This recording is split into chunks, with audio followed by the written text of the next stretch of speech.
What happened last time? So, we're a sodomite twink, and we just arrived in London or something, or at least in Whitechapel.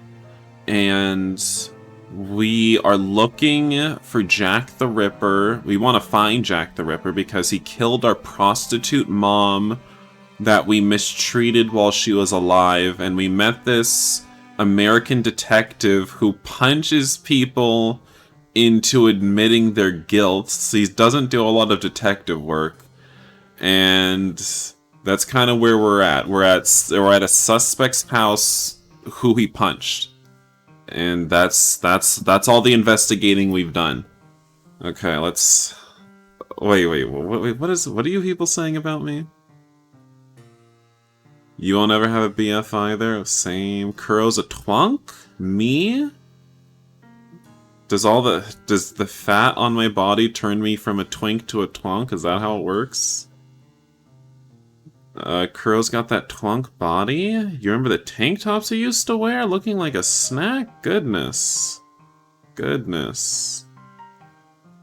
Also, for those of you here, I forgot to make a mention of this last live stream, but because I got striked for putting up that, what was it called, Club Friday reaction on my channel. I got striked for that. I got a community strike for that. So I actually went ahead and put that series on my Patreon, that reaction series. It's available to all Patreons, regardless of tier level. So if you currently are my patron, or you subscribe to me at any point, you will be able to watch my Patreon exclusive reaction to Club Friday. Just throwing that out there. Yeah. Alright, so now we can get right into this game. Enough asides. And I'm not fat. Ooh. Well, I'm a little chunky. I'm too chunky. Okay. We spend the night on the uncomfortable armchairs in the sitting room. I haven't had a wink of sleep, and I doubt William is more well-rested than I am. Come morning, Chris is still tossing and turning on the couch. He's had a fever running up and down the whole night, but at least it seems to have disappeared with a new day. And it is absolutely freezing here. We should let him sleep. We should let him sleep in, and by here I mean in real life, where I am. I'm freezing. I agree. I have a visit scheduled for this morning, but I can go alone. We'll meet at the frying pan for lunch, if you're alright with it. I nod, my head and back ache like hell, so I think I'll try to sleep a bit more. I'll stay here with Chris until then. Send me a note if there's any change of plans. You hope you see me in a Twitter post. Honey, good luck. I follow too many people on Twitter, I'll never see it. I'll never see that in my timeline. Whitechapel Workhouse Infirmary's mortuary is just a shed, 100 yards from the infirmary itself. Inside, it's more or less adapted to its function, although rather than bare bones, a single pallet, a sink, a side table, and 2 dirty windows with a view onto a backyard. Wait, where? I completely lost track of what's happening here. I don't know. Why are we at this place? Oh wait, are we following William now? So is this what William meant when he said he had something to go do? Interesting. Wait, then if this is William, then I should be doing it in William's voice. Here is where Eddie's mother was first found the night she was dead on August the 31st of 1888. The mortuary attendant is one of the workhouse inmates, and I don't need him to meet him to have a clear idea of what kind of individual he is. Probably a drunkard, like most people who end up living in a workhouse. Unemployed, apart from the occasional task of cleaning a corpse and preparing it for a funeral service. I sigh and pace around the narrow space, impatient and slightly annoyed. It's not that I haven't been in this kind of place back in America, no. But somehow here in England, everything has a distinct smell, strong, intense. Let's hope the man I have to meet arrives before I'm no longer able to hold back my retching. Ew. Is this a man or a woman? Or is this like Dracula? What's going on? I don't even know. What kind of voice am I supposed to give you? Who are you? What are you? Detective Burns. Okay, this is a man. Okay, fine. If you say so. I don't know why you got those elf ears. You a high elf, honey? What's going on with that? Ah, there he is. I offer the man my hand and my most charming smile. Mr. Burns, actually, I don't work for the Metropolitan Police. Victorian London was very smelly. Oh, we love that. This Dracula's causing you sickness. Oh dear. Dr. I don't even know how to pronounce that. Llewellyn?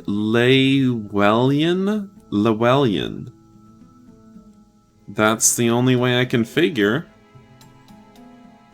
Pretty sure they didn't let ladies be doctors yet? Well, this isn't real life, so, you know, a little historical inaccuracy ain't gonna hurt nobody.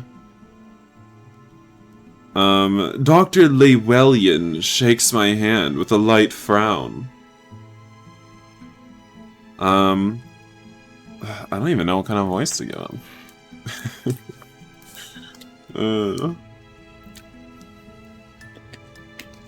I mean, he looks kind of old, so I can give him an old person voice. I think that would do him well. A private eye, and an American private eye at that. I didn't know our police were so desperate. Time to show him the permit signed by Commissioner Warren. In fact, it was I who volunteered. Quite an interesting case. The one you have going on right here. His expression relaxes at last. Good. Now I can finally take a good look at him. Late 40s, are you sure? Why has he all got that white hair? Good quality clothes. Clean but too worn out. No wedding ring. Weird-ass elf ears. He had a better salary some years ago, and someone who took care of his appearance. He hasn't neglected himself, and doesn't smell of alcohol either, but I'd wager 1 year for that. Give him the gay voice? I don't know, should I? I don't know. I mean, does the gay voice fit him? I get that I don't think it fits him. I don't think it does. I don't think it does. I get that you have read the official statement. It's all in the papers by now. He has some horrible genes, you know it. I might have some questions of my own. Oh gosh, okay. You're a coroner, aren't you? Why did the police call you? What did you do in regards to the corpse? Do you think both crimes have the same murder? Well, okay, well, first, you're a coroner? I mean, obviously. Oh, I guess not obviously. I have no idea what an obstetrician is. No, I'm an obstetrician. I have a surgery practice at 152 Whitechapel Road. Okay, why did the police call you exactly? The police constable woke me up at 4 AM to conduct an examination of the woman they had found on Bucks Row. You just missed the Edward voice? Well, I mean, you get it in straight all the time, right? I guess I'm not posting street videos all the time, but still. But why you, instead of Dr. Baxter Phillips? Isn't he the police surgeon? He was the one called to inspect Annie Chapman's case the next week. Mr. Burns, is this The Simpsons? Yes, honey. I don't know. I suppose I was closer, and the constable already knew where I live. Upstairs, above my surgery practice. By the way, easy to remember. He's a childbirth surgeon? C-sections, crazy. I nod with a hum. Alright, that makes sense. But you were asked to make the autopsy the next morning, too. Why would a C-section doctor be making autopsies? He gestures around us to the small and simple space of the mortuary. Yes, I made the post-mortem examination. I might not be a coroner, but I have some experience as a surgeon. I'm perfectly capable of making an autopsy. Give him the granny voice? Can I make it more feminine? I don't know. Okay, wait, did I already ask? What did you do in regards to the corpse? Did I ask this yet? I think I did. Wait, no. Wait, yes. No, I didn't. He links his hands behind his back. Basically, what I stated in the coroner's inquest. There was very little blood for such a deep wound on her neck. The incision completely severed all the tissues down to the vertebrae. The cut must have been made with a long bladed knife, moderately sharp, and wielded with great force. They just assume any surgeon was good enough for surgery? Well, I mean, he's autopsying dead people, so I guess no risk for death. I'm glad Eddie has stayed with Forrester instead of joining me. There was a wound on her abdomen, running in a jagged manner. It was a very deep wound, and the tissues were cut through. There were also 3 or 4 similar cuts running downwards. Anything else? Nothing that I can recall, no. They had no anesthesia? How are you gonna get surgery without anesthesia? Wait, did I read that? Any signs of strangling? The doctor shrugs. He seems impatient, 2 minutes away from taking his pocket watch out and examining himself. They had heroin? Ooh, shoot up some heroin before you get that appendix removed. Yas. Nothing irrefutable. She had a bruise on the lower part of the jaw, and a slight laceration on the tongue. But apart from that bruise, there weren't any visible signs of struggle or asphyxiation. Perhaps her pimp punched her that same day, gave her the old back of the hand because she didn't bring in enough money. Or a customer. You know, the kind of life these lower types of women have. Alright. Do you think both crimes have the same murderer? That's not for me to judge. Do you think the same weapon was used in both murders? In both cases, the weapon was a long knife, but that's not very specific. It could have been a butcher's knife, for example, but we don't have enough evidence. Dr. Baxter Phillips stated the weapon could definitely be a surgeon's scalpel. And according to him, the murderer has knowledge of anatomical or pathological examinations, or he wouldn't be able to make those injuries with such speed and in almost pitch-black darkness. Dr. Llewellyn shrugs with annoyance. That's his opinion, not mine. Someone who works at a slaughterhouse would be able to perform those cuts without a problem. I've read that opinion in some newspapers, but I have my reservations. There are huge anatomical differences between a cow and a woman, among other issues. There was some kind of awful wife jokes hidden somewhere in that last line. Anyway. So according to the observed data, I can only confirm that the cuts were similar, which tells us that the weapon used in both crimes was the same kind of knife. And the main difference between the crimes is that the first victim had all of her organs intact, while the second... A smile slowly spreads over his face. Yes. I cut him off quickly before he repeats the gory details. I don't have any more questions, thank you. He nods, more relaxed than at the start of our conversation. I'll be at my surgery practice if the Met needs anything else from me. Even though I regret to say. Yes? I think it's a shame the amount of popular attention these crimes have gathered. You know these kinds of women die every day of the week. Of syphilis, giving birth to their bastards or, oops, demonetized, or at the hands of their lovers or clients. So why all the hassle about them? They never learn. No matter how many die, the next day there are new prostitutes walking the street of London. It's the malady of our age.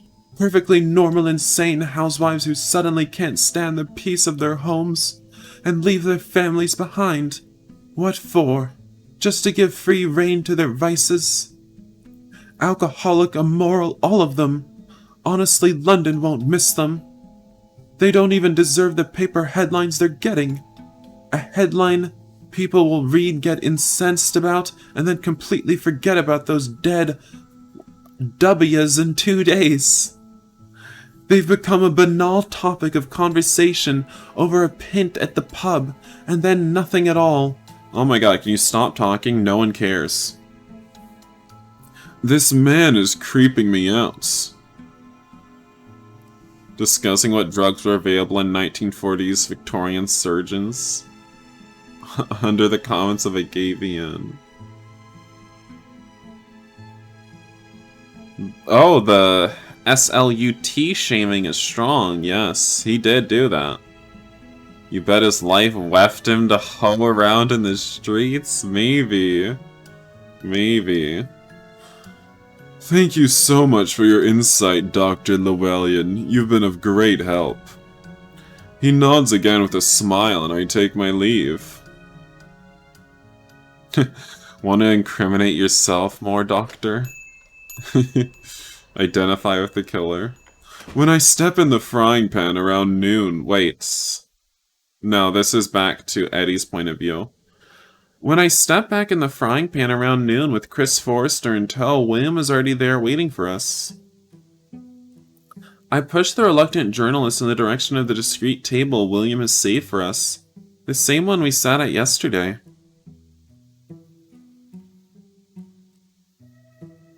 Oh, Mr. Forrester, I didn't expect to see you here. He's feeling better, but I wanted to keep an eye on him. Besides, it's lunchtime, and a hot meal would be great.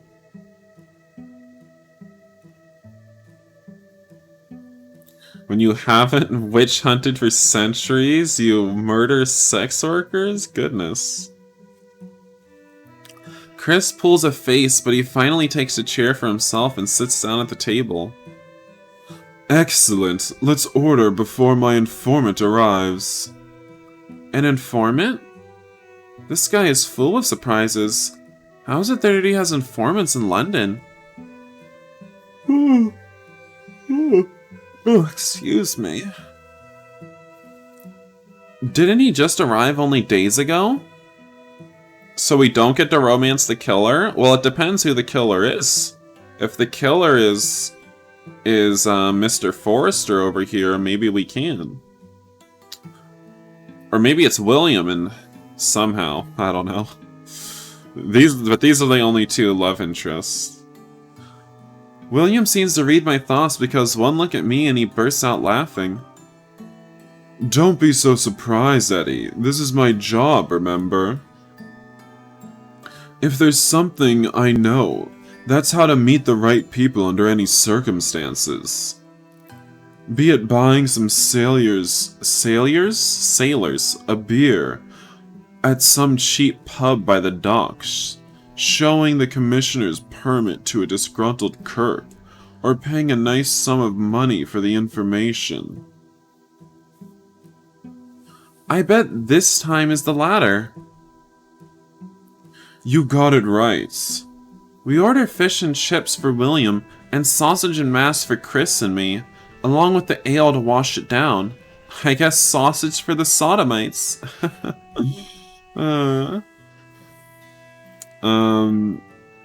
Chris is the British one, right? Thanks for the meal. You are right, Eddie. I feel much better now. I'm glad. You should take it easy the rest of the day. Do you have to go to the Illustrated today? I'll send a note to ask if they need me. I have some work I can do from home. Random man? Mr. Burns? Oh yes, it's me. Sit down, please. Do you want a beer? A tall man in a ratty suit and elbow patches takes the seat at a table, but raises his hand in a dismissing gesture. He must be William's informant. No thank you, I'll pass. He takes a leather wait, why am I reading it in William's voice? This is Eddie's narration.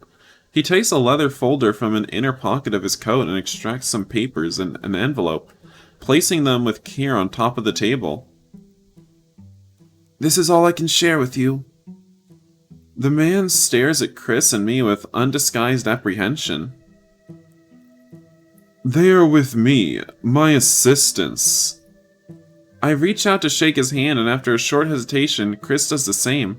None of us introduce ourselves by name. Pleased to meet you. I work at Central News Agency, but we can't show these letters to the public until we get permission from the big fishies of the Met. I spy Chris with the corner of my eyes. He's a journalist. I hope he understands he needs to be discreet about this. No, this is going right in the paper, honey. William, obviously thinking the same, glares at him until Chris notices it and nods. Reassured, William turns to his informant again. Tell us more about these letters. Can I touch them? That's kind of weird. What do you mean, can you touch them? Kind of weird. Yes, they are duplicates, not the real ones. Those are at Met headquarters. I guess the police are having a field day with them. William takes the first one and examines it with great care. We have received quite a bunch of these letters, but I've only brought the ones that have the most probabilities of not being hoaxes. Hoaxes? Do you mean people are sending you fake letters saying that they're the Whitechapel Fiend? Oh, are these the letters that Jack the Ripper sends to the paper before he commits the murder? Yes, exactly. There are photographs of the real letters attached with a clip to each copy. William frowns as he discards them one by one. They all look fake to me. Dear boss, I keep on hearing the police have caught me, but they won't fix me just yet. Chris starts to shake when he hears those words. Alarmed, I grab his forearm. Chris, are you okay? William's reaction is putting... Look at all their tiny eyes. They're all so shocked. William's reaction is putting the duplicate... Wait, William's reaction is putting the duplicate in the photo of the real letter in front of Chris's face. Forrester, take a look, come on. What do you see? Did you write this?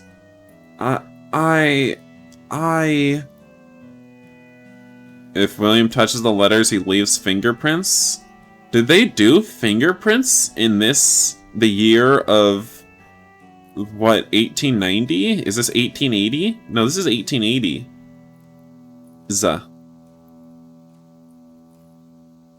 I don't know if they have fingerprints. I'm almost positive they don't have fingerprints, but I could be wrong.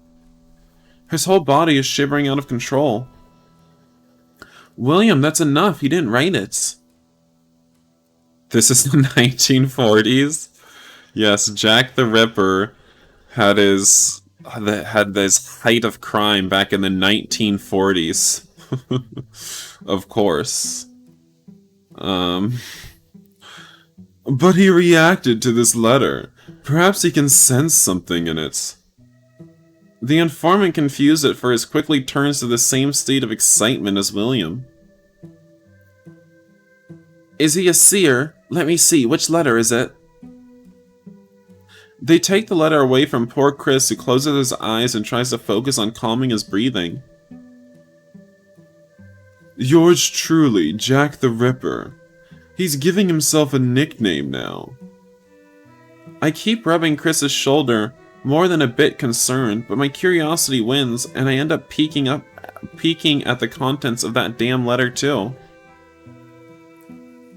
I saved some of the proper red stuff in a ginger beer bottle over the last job to write with, but it went thick like glue and I can't use it. Crap, this guy's sick. We already knew that. Wait, so this is writing in blood?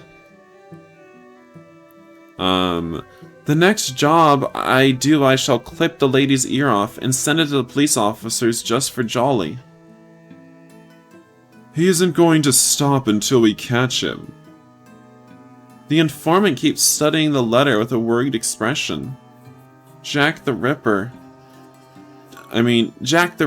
do you think this one's legit then? When did you receive it? 2 days ago. The three of us watch Chris, who curls up until he's in a fetal position, threatening to fall down off the chair. If we go with his reaction, it might be yes. Oh my god, you're so convinced. William, please help me get him outside. He needs fresh air. Oh my god, did you actually think it was the Did you actually think Jack the Ripper was in the 1940s, Makadama? Oh my god, that's kind of embarrassing. He nods and stands up to pay for our meal and say goodbye to the informant. Any better? Chris keeps whining softly like a whipped dog. His forehead is damp with cold sweat and he can't stop trembling. Let's take him home. He needs to lay down and rest. The detective sighs, but he promptly nods and helps me with Chris. There, on the couch, help me lift his legs. The journalist is feverish to the touch, his sight lost in the void. He's cleaning and sharpening his blades. I can see it. Wait, this is Chris. I have to redo that in British. He's cleaning and sharpening his blades. I can see it. He's here. He bolts up, but William and I hold him down by his shoulders and keep him laying down. Relax, Chris. He's not here. It's me, Eddie. His glazed eyes seem to return to sanity for a moment. Eddie? He searches for my hand, but then another stroke seizes him and his body tenses up, becoming like a wooden board. His eyes roll and turn blank again, and his expression becomes vacant, a thread of saliva falling down his chin. Chris? Hold him down. I'll bring a blanket. What's wrong with him? He's just having an episode. It takes at least 1 hour in our combined efforts talking softly to him and keeping him firmly still to get Chris to calm down. Why don't we just send him to a loony bin? Loony bins back in the 1800s were great. Yeah, electroshock therapy, tying you down to a bed and whipping you. Gotta expel those demons. Do you look like you care about Jack the Ripper's timeline? Oh my god, I know, it was just so funny. It's like it's the 1940s, the World War II is starting, and Jack the Ripper starts killing prostitutes. Can you imagine? Nazis are setting up concentration camps and Jack the Ripper's in England. Like, now's the time to cut open some prostitutes. I don't even want to think of what could happen to him whenever he has these strokes when he's alone. He could easily hurt himself. That was a stroke? That was a whole mental episode. If at least he was able to describe what kind of knife the murderer is using, or any other useful detail. Stop that, William. He grunts but sits down beside Chris and looks down at him with concern. To be honest, despite how infuriating he usually is, and how convinced he is, or was, about Chris being the murderer, he seems genuinely worried about the journalist. Do you still think he's the killer? No, you were right.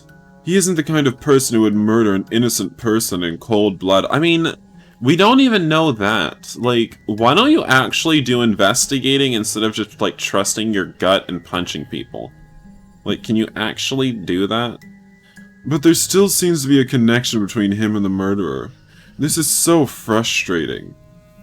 He's so busy fuming in silence I haven't got the heart to remind him about our bet. And I'm not in the mood for joking anyway. I'll keep it for another day. Hey, did you get something new from the appointment you had this morning? He thinks about it for a long moment before answering. I'm not sure. Not yet. I met the doctor who examined your mother's corpse. First at the crime scene itself, and then the next morning at Whitechapel Workhouse Infirmary. Oh, should I have been there?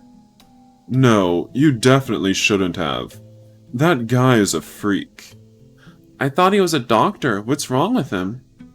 He's a misogynist who enjoys gory wounds a tad too much, and seems to think that victims had it coming. Oh my god, does William stan women? He might. I don't know. I mean, he may go around punching random men, but that's just because he stans women so much. Oh, really? Yeah, well, I've met some men who believe the same since the crime started. But to think a man of science would stoop so low. Predecessor of the current US police. Ooh. I mean, he's from America, so he probably he went on to be like a police commissioner, I bet. He probably got promoted for all the punching he did. Apart from that, he wasn't very helpful. I'm about to ask him about our next move when Chris finally rouses from the light slumber he was in. Chris, how are you feeling? Better. You should probably write a note for your boss, telling him you're sick. Oh yes, I'll do it right now.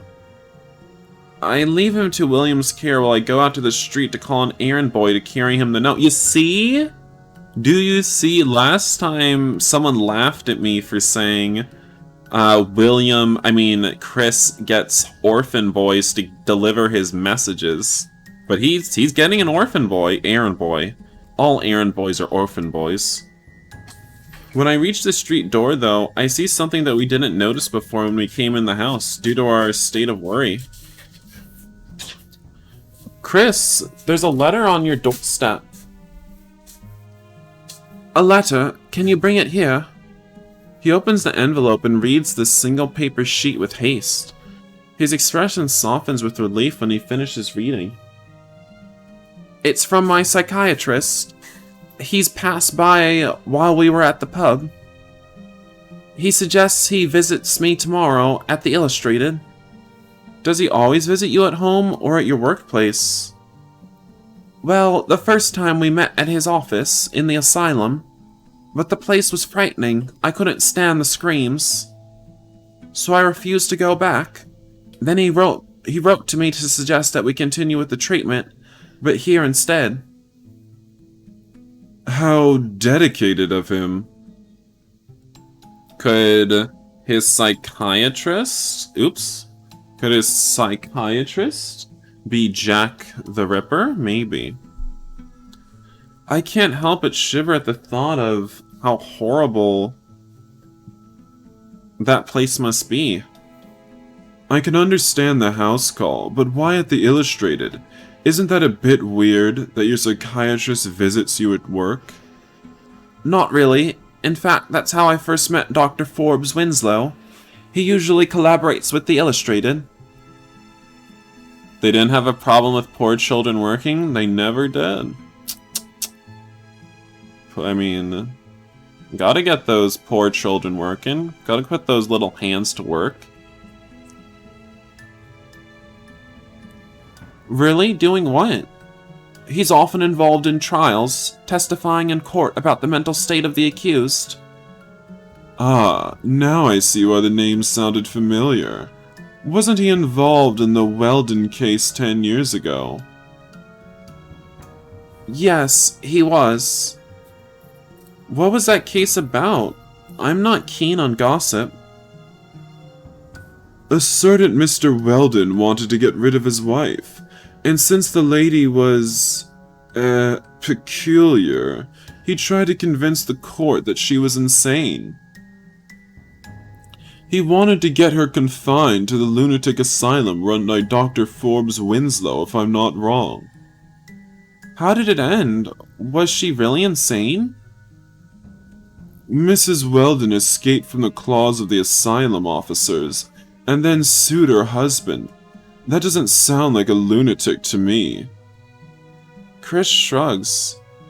I don't know. She was peculiar, as Mr. Burns said. Being different doesn't warrant being locked in an asylum. At least in America. Yes, it does. Honey, have you been to America? Stop trying to act like some kind of equal rights king when we know you're from America, honey. Like, sister, remember about 20 years ago in America? Being a different skin color meant you could be locked up in chains on a plantation. Huh. Don't be coming out here like America is so good, Mr. William Burns. Wait, is his name Burns? I don't know. So yeah, gotta fact check that. Neither does it here. The husband made her be seen by 2 psychiatrists, one of them being Dr. Forbes Winslow. He has assisted the police with psychiatric profiles of many criminals, and saved the life of some who were bound for the gallows. He might have made a mistake in the past, but he's a good man at the core. I can't say if he was right or wrong in the Weldon case, but I trust him as a professional. If you trust him, then I'm glad you have someone who is helping you. 'Cause you look like you need a lot of help. You're pretty messed up. William remains silent, but I can sense the waves of disapproval emanating from his person. Is he really a New Yorker as he claims? I know, maybe he actually isn't from America. Oh my god, watch him actually be British secretly, and he is Jack the Ripper. Ooh, I can see that.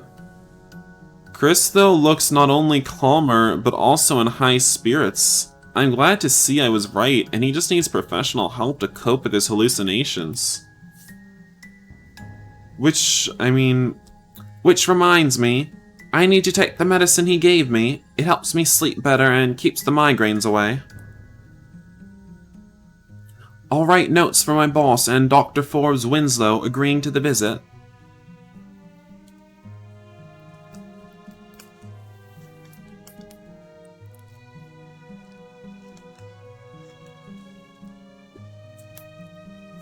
He leaves to write the notes and hands them to an errand boy by himself.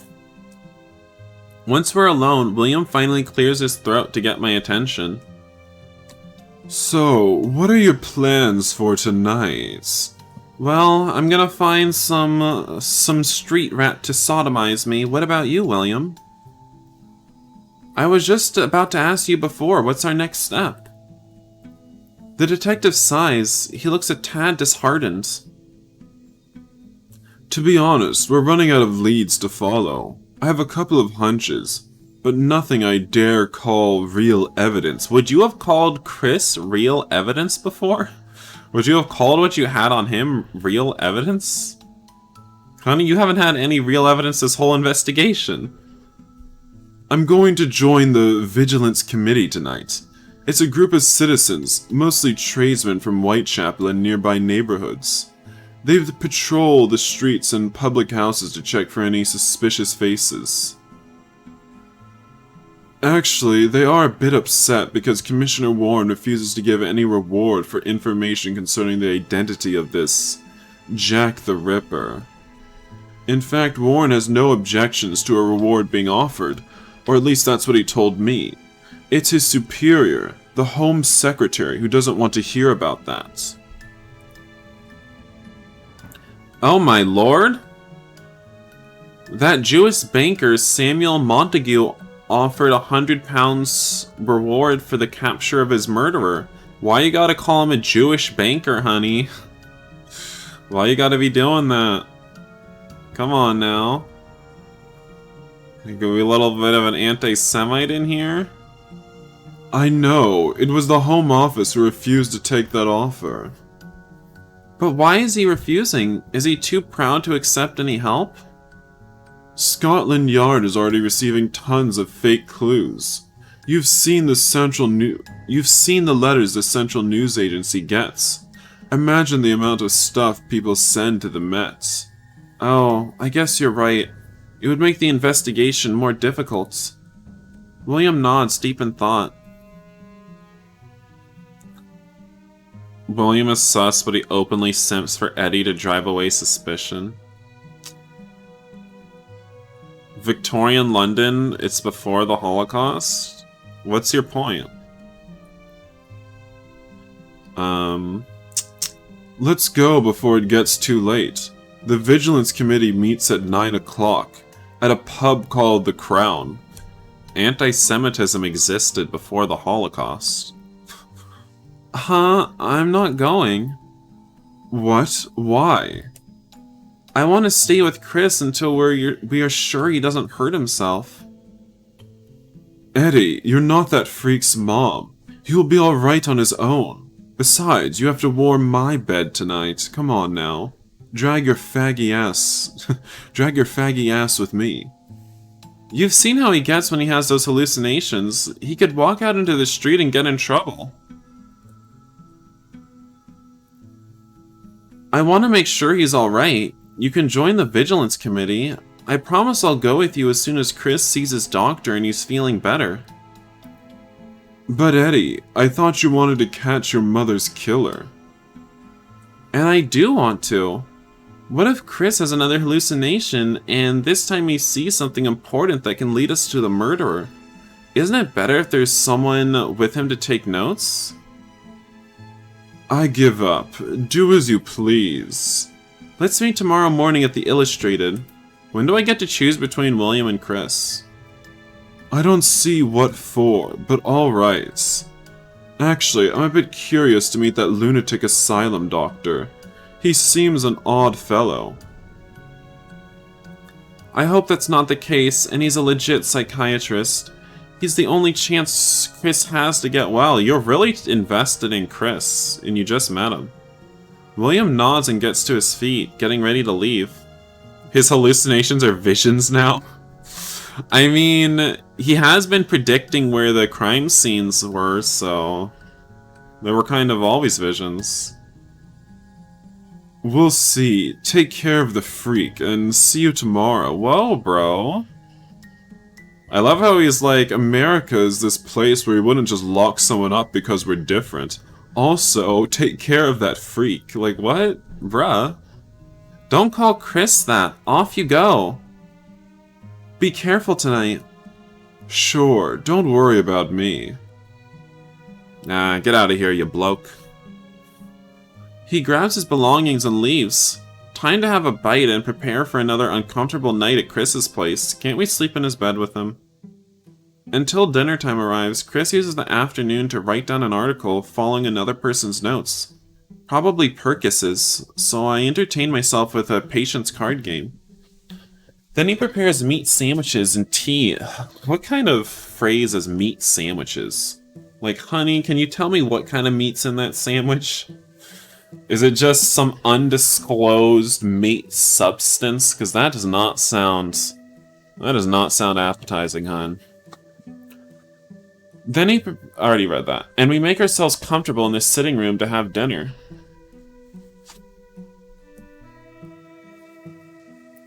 The silence is companionable at first, but after a while it starts to linger a tad too much. Did we ever follow up on the priest Chris was seeing? Priest? Was Chris seeing a priest? I don't know what you're talking about. I don't remember that. You mean the psychiatrist? The psychiatrist is giving Chris the medicine.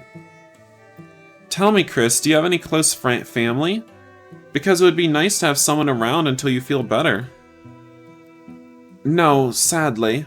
I never met my father. My mother raised me on her own, and she died 2 years ago. Sorry, I didn't want to bring up a sensitive topic. It's okay, don't worry. My mother left me this house and made sure I had a job before she became too ill. So I've never lacked for anything. My mother was very religious. When I started having these bloody nightmares, I was around 10 or 11 years old. I think she took me to the church and asked our pastor for advice. He told my mother that I had the demon inside. What the hell? My mother turned to the Catholic Church then and asked for an exorcism. Surprisingly, they indulged her. After a long batch of tests and interviews, they sent an exorcist from Rome to try and cure me. Oh wow, that sounds bothersome and rather horrible for a kid. I was a little happy for the attention, to be honest. But the exorcism did nothing for me. I kept dreaming of the crimes. And then, when I was 15, I started to work at the Illustrated as an apprentice, and found out that most of the crimes I saw during my nightmares were actually true. I'd have been terrified. So wait, so he's not just having dreams about Jack the Ripper murders? He's always been having these dreams about all kinds of murders? And they're always true? Okay, that's kind of weird. Is he really is a seer? Interesting. Do they try to pray the gay away? Ooh, honey. They castrate the gay away in these times. I was too. That's when you started your hobby. I gestured towards all the junk lying around us in the sitting room and in the hall. Yes, it might look a bit shocking for a stranger, right? Haha, I'm sorry. Don't be, it's your house. You have the right to do whatever you want in it. As far as it's legal, of course. To be honest, there's a couple of practices which I'm not 100% sure of their legality status, at least in Britain, but I can vouch for the rest. They seem interesting as a hobby. Were they useful for your problem? Not in the least. You're wondering why there's a portrait of Queen Victoria on the shelf? Why wouldn't there be? This is Britain. Queen Victoria is still reigning, I think. Oh, I'm sorry then. No, please don't be. I have the hope that one day I'll find something that will make those visions stop for good. And in the meanwhile, I have many interesting items to show off. Do you want me to show you some? Of course, it would be great.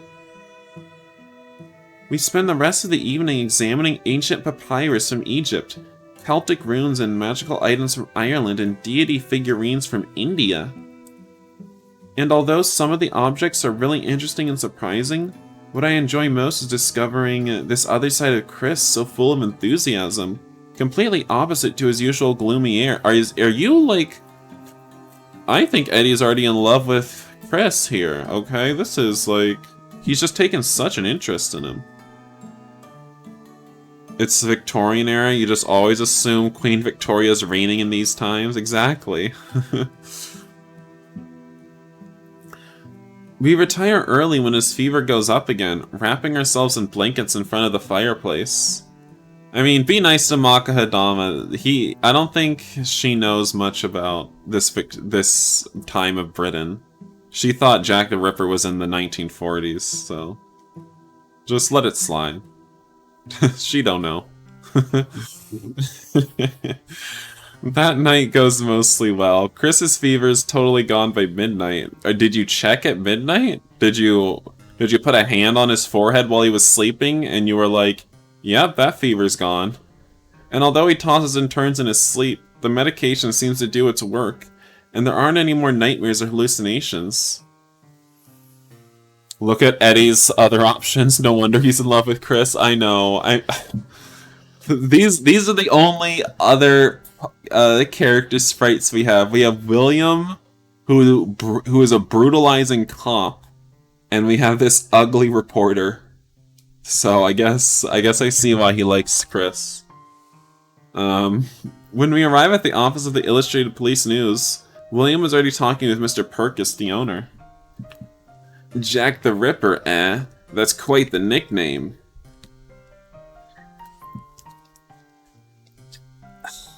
Remember, you can't publish the content of the letters. No, but I'm allowed to use the nickname in my next headline about the investigation, right? He laughs like a maniac, rubbing his hands together as if he was already imagining the sales numbers. Jack the Ripper, our readers are going to love it. He finally notices my presence, and Chris half hidden behind me. Oh, Chris, there you are. Feeling better, I hope. Yes, did you get my note yesterday evening? Yes, I got it. I can let Dr. Forbes Winslow use my office so you can have some privacy. He must be about to arrive, right? Chris nods. He might be feeling better, but I realize how nervous and hesitant he is. Come here for a moment. Let's talk about the new article about Jack the Ripper you're going to write. Morning. How was your night?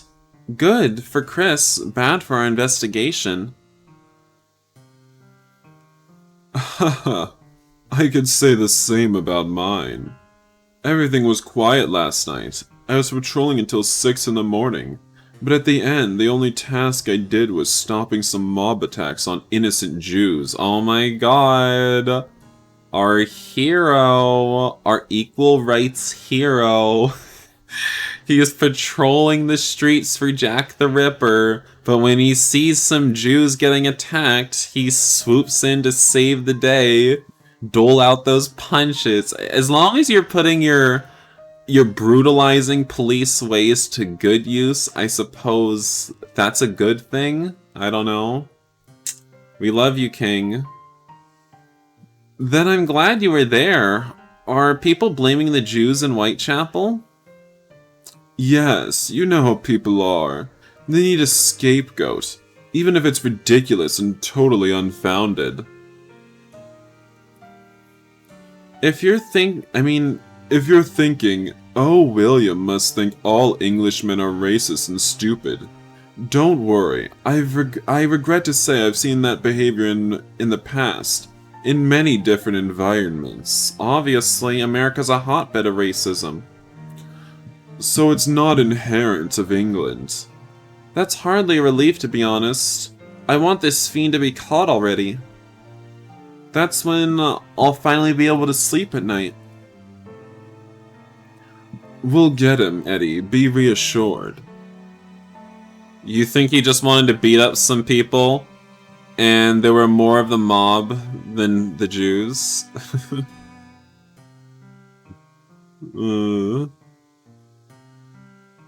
Mr. Purkis is giving you sleazy reporter vibes. Yeah, he is doing that.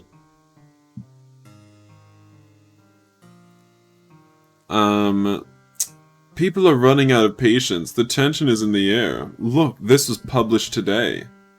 What the heck? What is this? Is he on stilts?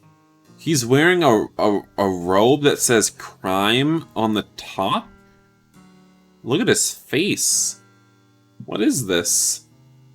The nemesis of neglect. There floats a phantom of the slum's foul air, shaping to eyes which have the gift of seeing. Into the spectre of that loathly lair, face it for vain is fleeing. Red-handed, ruthless, what does that say? F-U-R... Furtive? Furtive...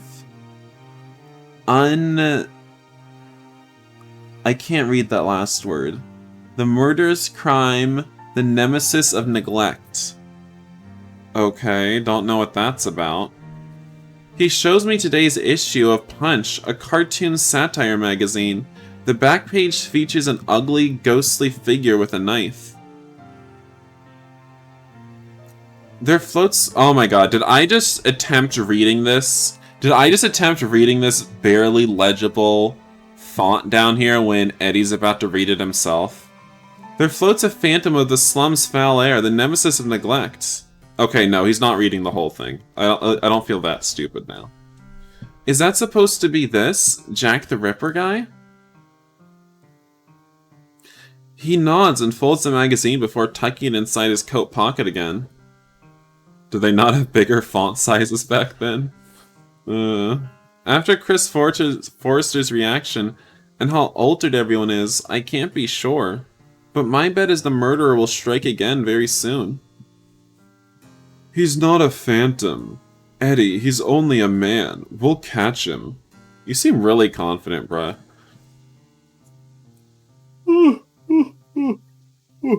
I'll join you tonight at the Vigilance Committee. You must be in need of a nap right now. Indeed. I'll go back to my hotel for a good nap as soon as we're done here. Oh, hello, Dr. Forbes Winslow. Good morning, sirs. Dr. Forbes Winslow, I presume. I suppose. Pleased to meet you. I'm William Burns from Burns Detective Agency, New York. He passes the doctor one of his expensive cards, followed by the Commissioner Warren's permit. I don't miss how the psychiatrist's eyes shine when he mentions the name of his agency, and then glances at the written permit. So you work for the Metropolitan Police, I see. How interesting. Again, William casually forgets to mention he wasn't exactly hired by the police, and he's here in England just doing personal, unpaid work. But hey, if it works, it works. I better keep my mouth shut. Shut. While I spaced out for 10 seconds thinking about fetching Chris, the doctor has started to blurt out his own theory about the murderer. At first I thought it was an escaped lunatic, but soon my investigation bore fruit. You're doing your own investigation? Your investigation? Yes, I spend my days and nights in Whitechapel following leads. Every single police constable knows me, and every single lodging house owner knows me too. Even those poor wenches rush to me with every scrap of information which might be of value. The frightened women look for hope in my presence. Bruh, you're ugly and you're old, and no woman is coming to you. They feel reassured and welcome me to their dens and obey my commands eagerly. Ooh, I don't like him. Is this guy for real? I squint at William and we share a quick, pointed look before he goes back to feigning interest in this pompous man's words. So you know who the murderer is. Do you have a name? Of course I have. I told Mr. Purkis here all the details. But the name, to gauge the Metropolitan Police's interest concerning the subject. Oh, so the Met is already investigating the suspect. The man huffs in frustration. If women look to that doctor, there is no hope.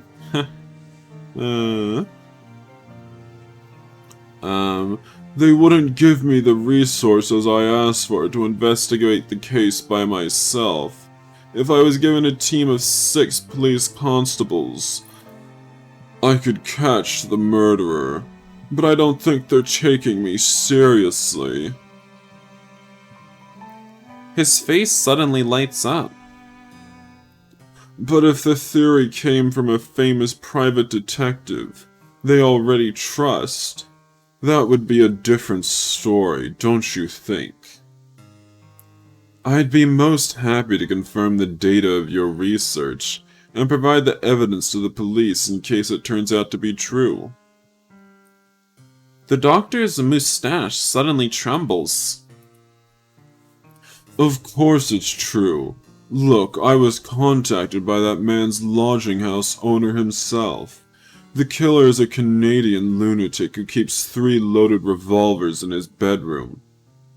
Let me give you his address so you can check to see if I'm telling the truth. He moans and talks to himself. I'd say he's a poor soul if he wasn't stating aloud that all prostitutes should be drowned. He quickly scribbles on a notebook and rips the page out. William nods and takes it. Thank you. I'll make sure to give your name justice when this case is solved. That's the only thing I want. Justice. The world deserves to know that I, Litteltelton Forbes Winslow, was the one who apprehended the most horrible foe of this century. Aided by you, Mr. Burns, of course. Not a single thought to justice for the victims. What a nice fellow. Ah, Forbes Winslow, my dear. How are things going with the Met? You wouldn't keep me in the dark after the huge success of our little interview about your investigation, right? Ah, no, I forgot. I regret to say that there's nothing new to report, sadly. Didn't the Ripper use a knife in his murders? Yes. So, I don't know, that comment about the guns was kind of weird. But I'm not here today for the Whitechapel murders case. Where's our common friend hiding? Oh, you're here for Chrissy Boy. I'm here. Have the lunatic episodes persisted, Chris? Yes. The doctor nods as if confirming his own theory. Then let's sit down and examine you. In private, gentlemen, if you don't mind. Mr. Purkis leaves the office with a small bow of his head, but when William and I are about to follow him, Chris suddenly grabs my sleeve. Oh, okay. Wait, can Eddie stay? The man squints at me with a deep frown. He has ignored me until now, obviously judging me by my clothes that I'm not worthy of his time. I mean, Chris's clothes aren't any better. Eddie, and who is this Eddie? Eddie Nichols, at your service. Sodomite extraordinaire. He shakes my hand with visible reluctance. Eddie is my friend. He's been taking care of me lately. Really? That disbelief in his voice. Is he jealous or what? Aye. William muffles a chuckle by my side. Oh, by the way, can Mr. Burns stay too? I'm his assistant. We're investigating the Whitechapel murderer together. The doctor grumbles something that I don't get, but finally agrees. Why should the doctor care if we stay? It's up to Chris if we stay. Ooh, this doctor, ooh, he's got something. He's something related to the murderer. Maybe he's the one. Maybe Winslow is hypnotizing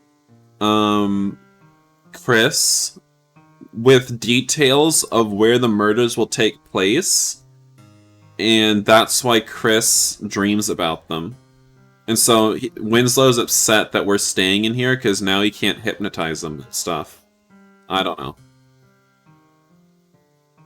He makes Chris sit down on the chair while he, William, and I remain standing. He carefully studies Chris's eyes and takes his pulse and temperature. Is the medicine working? Are your migraines better? A bit, yes. I mean, I still have them, but they subside once I take the medicine. Excellent. And what of your nightmares? Chris shakes his head with sadness. Those have worsened since our last visit. These last weeks especially. I dream of blood almost every night, and then I wake up in strange places. I thought the medicine would keep you calmer at night, and stop these episodes of somnambulism. And he stops himself, biting his lip with embarrassment. Doc puts heavy drugs in Chris's pills? Maybe. Is there something else? Come on, speak up. Don't be shy. I'm also starting to have those nightmares when I'm awake. The doctor's eyes shine with excitement. Excitement? Well, that's new. Tell me the details. The doctor's merely a pimp? What? Chris looks uncomfortable. I rest a hand on his shoulder and give him a reassuring squeeze. He flinches a bit, but it seems to work. He starts talking with a calmer voice and expression on his face. It started 4 days ago. I was here in the office. Well, out at the common room, sitting at my desk and writing an article on my typewriter. I was writing about an especially crude case. It made my skin crawl, and then all of a sudden my typewriter and my desk vanished into thin air, and instead I was in a dark room. There was a window in front of me, but it was covered by a thick curtain. I could feel the humidity in the air, and there was a dripping sound. At first I thought it was a faucet, or a broken pipe, but then... He closes his eyes tightly, and his narrow shoulders tremble. I squeeze him again. He searches for my hand on his shoulder blindly and feels reassured when he finds it. Aww, look at how close Eddie and Chris are getting. Then I smelled it. Blood, like in my nightmares. Like in the crime scenes. Before I turned my head, I knew the dripping sound was made by blood. You said you turned your head? What did you see? A woman lying in a pool of blood on the floor. The psychiatrist almost jumps to grab Chris's lapels. Who was she? What happened then? I screamed, and then I found myself back in the office. Dr. Forbes Winslow, please, will you help me? To the one person who disliked this, F you. Same. The woman, was she a victim of murder? Chris gulps down and nods, his gaze lost in the floor. Yes, they found her some hours later. Her husband killed her, and then he killed himself. In Southwark, near the docks. Ah, that's interesting. Has it happened again?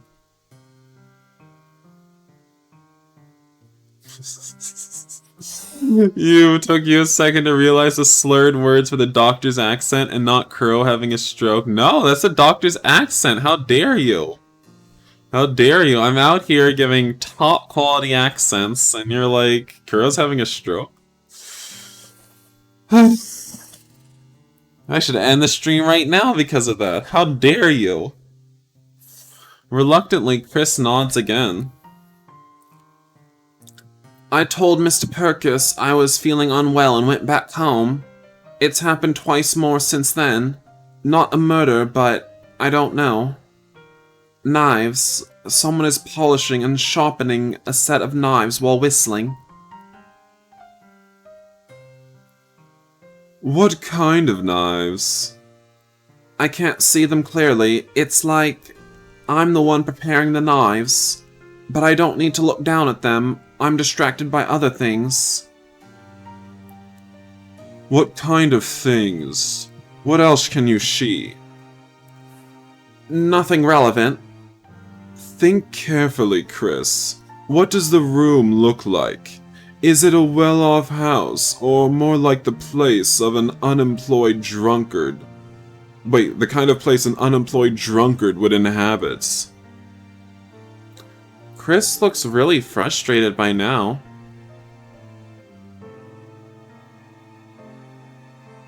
Did Chris mention he sees the murderer's victims in his hallucinations? Well, yeah. I'm pretty sure. I mean, of course he has. I don't know. He doesn't take in the details, so neither do I. She? Who is she? The man who's sharpening the knives. Whoever he is. Look, I can't control it, alright? He already knows his room, so he doesn't pay attention to it. I'm sorry I can't be of help. The psychiatrist huffs with impatience, but makes a visible effort to calm down. It's not your fault, Krish. These delusions are not caused by any sins you might have committed in the past. You can be sure of that. Your only fault is believing in spiritualism. Many gullible people with excessive faith end up suffering from insanity. But my priest said... Oh, that was a little bit southern. Ah, my dear Krish. If you knew how many of these so-called spiritualists I've examined during my career. Mostly women and elders, true. But even a sickly young man like you can be affected by the excess of love for the spiritual world. Is it me or is Chris's arm twitching? What? Nothing's moving, I don't think. I don't think so. Gullibility can lead to not only being tricked out of your money by fake pastors, but also a deterioration of the mind that ends in insanity and mental delusions. Then there's no hope for me. Of course there's hope. You're lucky enough to have met me as your doctor. Chris, I won't desert you. We'll keep working with medication. In fact, I was just going to suggest hypnosis. We'll try to extract those venomous images from your mind. Hypnosis? Isn't that dangerous for Chris? Is it? Wait a second. So wait, did they just said hypnosis? Yeah, they've been doing hypnosis this whole time. I know it. No, of course not.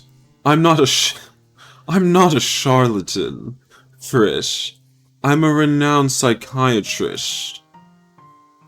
Rest assured, hypnosis will only help you in your state. If you agree, please accompany me to my asylum, and we can have a hypnosis session right away. Girl, you're not a charlatan. Let's do it. Chris looks hesitantly at me and William. You can hypnotize him here. Do you need anything specific for the session?